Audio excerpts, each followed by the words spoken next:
আশুলিয়ায় ৬টি লাশ পোড়ানো মামলায় সাবেক এমপি সাইফুলের মৃত্যুদণ্ড। শুধু সাইফুল না, সাইফুল সহ ৫ জনের মৃত্যুদণ্ড দিয়েছে।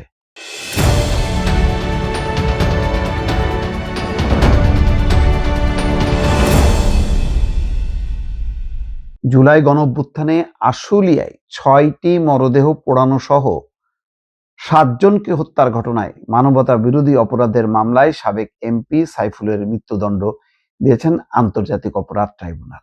এই মনে হয় প্রথম একটা এমপির মৃত্যুদণ্ড হলো। একই সঙ্গে তার সব সম্পত্তি বাজেয়াপ্ত করে ভুক্তভোগী পরিবারের মধ্যে বন্টন করে দেওয়ার নির্দেশ করছে। সমস্ত তাদের সম্পত্তি ছিল সব করে দিছে। ৫ জনকে মৃত্যুদণ্ড দিছে। বৃহস্পতিবার ট্রাইব্যুনাল ২ এর চেয়ারম্যান নজরুল ইসলাম চৌধুরীর নেতৃত্বাধীন ৩ সদস্যের আন্তর্জাতিক অপরাধ ট্রাইব্যুনালের বিচারিক প্যানেল এই রায় ঘোষণা করেন। অন্য ২ সদস্য হলেন বিচারপতি মোহাম্মদ মঞ্জুরুল বাসিদ এবং বিচারপতি নূর মোহাম্মদ শাহরিয়ার কবির। এটি হতে যাচ্ছে আন্তর্জাতিক অপরাধ ট্রাইব্যুনাল আওয়ামী লীগ সরকারের সময় মানবতা বিরোধী অপরাধের ঘটনায় হওয়া মামলার ৩য় রায়। আরো অনেক রায় বাকি আছে। গত রোববার মামলার রায় ঘোষণার জন্য আজকের দিন নির্ধারিত করা ছিল। এর মধ্যে আরো ঘটনা আছে দর্শক, আমি একটু বিস্তারিত বলি।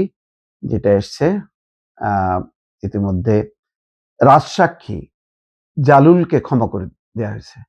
এর আগেও কিন্তু শেখ হাসিনার সময় ওই যে চৌধুরী আব্দুল্লাহ আল মামুন আইজিপি, তাকে ক্ষমা করে দিয়েছে ট্রাইব্যুনাল, যেহেতু রাজসাক্ষী ছিল। বৃহস্পতিবার দুপুরে আন্তর্জাতিক অপরাধ ট্রাইব্যুনাল এটি ঘোষণা করেছে।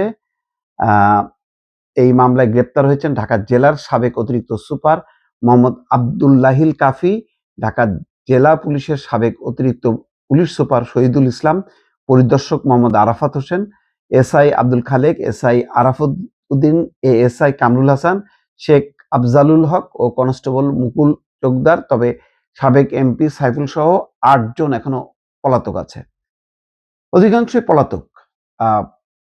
তবে এটা একটা ভালো দৃষ্টান্ত হলো যে এই ধরনের অপরাধ পুলিশ বা কোনো বাহিনী যাতে ভবিষ্যতে না করতে পারে।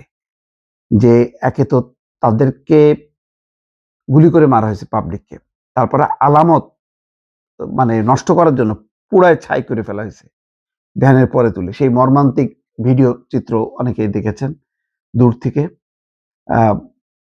এবং এটা মানে নৃশংসতম যে ঘটনাগুলো জুলাই আগস্টে ঘটেছে, তার মধ্যে এটা অন্যতম একটা ঘৃণ্য এবং ভয়ঙ্কর একটা অপরাধ, যে অপরাধে পুলিশ সদস্যরা জড়িত। আজকে তাদের হলো এবং রাজনৈতিক নির্দেশনায় হয়েছে, সেই হিসাবে সাইফুল আলম মানে জড়িত হয়েছে।